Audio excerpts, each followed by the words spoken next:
బూర్గుల రామకృష్ణారావు మార్చి 13 1899 September 14 1967 బహుభాషావేత్త, స్వాతంత్ర్యోద్యమ నాయకుడు, రచయిత, న్యాయవాది. హైదరాబాదు రాష్ట్రానికి తొలి ఎన్నికైన ముఖ్యమంత్రి. 2 రాష్ట్రాలకు గవర్నరుగా కూడా పనిచేశాడు. రామకృష్ణరావు 1899 మార్చి 13న నరసింగరావు, రంగనాయకమ్మ దంపతులకు కల్వకుర్తి దగ్గరలోని పడకల్ గ్రామంలో జన్మించాడు. వీరి స్వగ్రామం బూర్గుల. ఇంటి పేరు పుల్లం రాజువారు.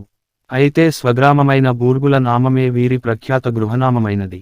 ధర్మపంత్ స్కూలు, హైదరాబాద్ లో ప్రాథమిక విద్యను అభ్యసించాడు. 1915లో మెట్రిక్ పరీక్షలో ఉత్తీర్ణులయ్యాడు.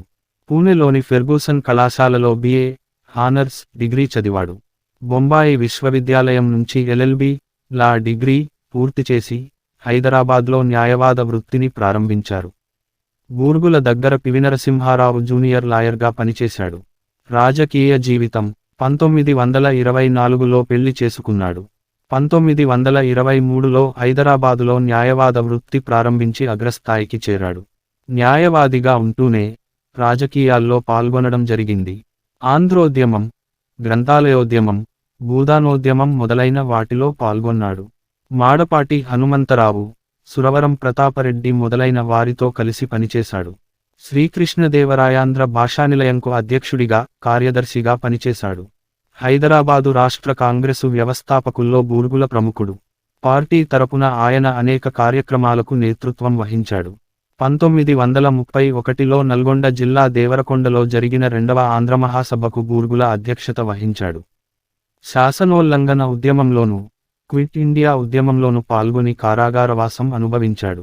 1948లో పోలీసు చర్య తరువాత హైదరాబాదు రాష్ట్రం ఏర్పాటు అయి, వెల్లోడి ముఖ్యమంత్రిగా సైనిక ప్రభుత్వం ఏర్పడినప్పుడు ఆయన రెవెన్యూ, విద్యాశాఖల మంత్రి అయ్యాడు. రెవెన్యూ మంత్రిగా వినోబా భావే ప్రారంభించిన భూదానోద్యమానికి చట్టబద్ధత కల్పించాడు. 1952లో మొదటిసారి హైదరాబాదు రాష్ట్రానికి ఎన్నికలు జరిగిప్పుడు మెహబూబ్ నగర్ జిల్లాలోని షాద్నగర్ నియోజకవర్గం నుంచి హైదరాబాద్ శాసనసభకు ఎన్నికయ్యాడు. ఆ ఏర్పడిన ప్రజాప్రభుత్వంలో ముఖ్యమంత్రి అయ్యాడు. పూర్తి మెజారిటీ లేకున్నను, మంత్రివర్గంలో సంపూర్ణ సహకారం లేకున్నను పరిపాలన దక్షుడైన ముఖ్యమంత్రిగా పేరుగాంచాడు.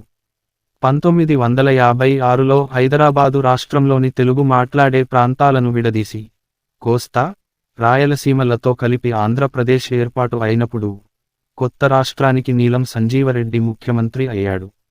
బూర్గుల కేరళ రాష్ట్రానికి గవర్నరుగా వెళ్లాడు.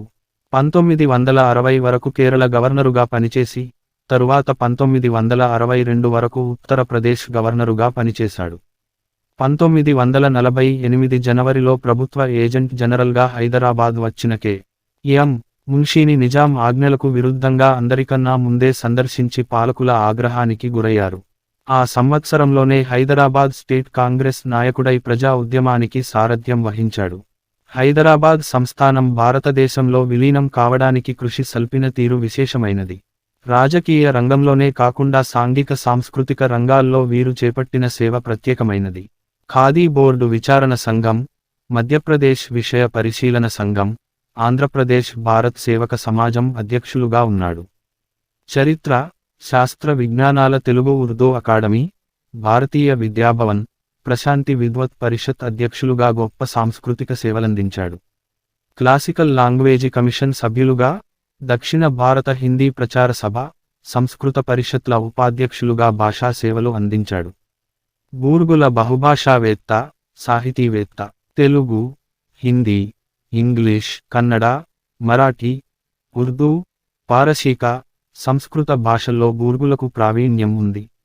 మహారాష్ట్రలో చదివే రోజుల్లోనే ఆంగ్లంలో కవితలు రాసేవాడు. పారసీక వాజ్మయ చరిత్ర ఆయన రచనలలో పేరు పొందినది. జగన్నాథ పండితరాయల లహరీ పంచకమును, శంకరాచార్యుల సౌందర్యలహరి, కనకదారాస్తవమును తెలుగులోకి అనువదించాడు. కృష్ణ శతకం, సంస్కృతంలో శ్రీ వెంకటేశ్వర సుప్రభాతం, శారదస్తుతి, గౌరీస్తుతి, వాణీస్తుతి, లక్ష్మీస్తుతి, శ్రీకృష్ణాష్టకం, రెడ్డి రాజుల కాలం, మత సంస్కృతులు, పరిశోధనా వ్యాసం మొదలైనవి ఆయన ఇతర రచనలు. ఈయన రచించిన వ్యాసాలు సారస్వత వ్యాస ముక్తావళి, పేరుతో అచ్చయింది. పండిత రాజ పంచామృతం, కృష్ణశతకం, వెంకటేశ్వర సుప్రభాతం, నర్మద్గీతాలు, పుష్పాంజలి, తొలిచుక్క, కవితలు, నివేదన, కవితలు, పారశీక వాङ्మయ చరిత్ర మొదలైన గ్రంథాలు వెలువరించడమే కాకుండా ఎన్నో కావ్యాలకు పీఠికలు రాశాడు, అనువాద రచనలు కూడా చేశాడు. వానమామలై, కాళోజీ, దాశరథి, నారాయణరెడ్డి ప్రోత్సాహంతో తెలంగాణ రచయితల సంఘం ఏర్పాటు చేసి సాహితీలోక ప్రసిద్ధుడయ్యాడు. పురస్కారాలు 1953లో ఆంధ్ర విశ్వవిద్యాలయం ఆయనకు డాక్టర్ ఆఫ్ లిటరేచర్ గౌరవ పట్టాను ప్రదానం చేసింది. 1956లో ఉస్మానియా విశ్వవిద్యాలయం డాక్టర్ ఆఫ్ లాస్ అనే పట్టాను ఇచ్చింది. మరణం బూర్గుల 1967 సెప్టెంబర్ 14న గుండెపోటుతో మరణించాడు.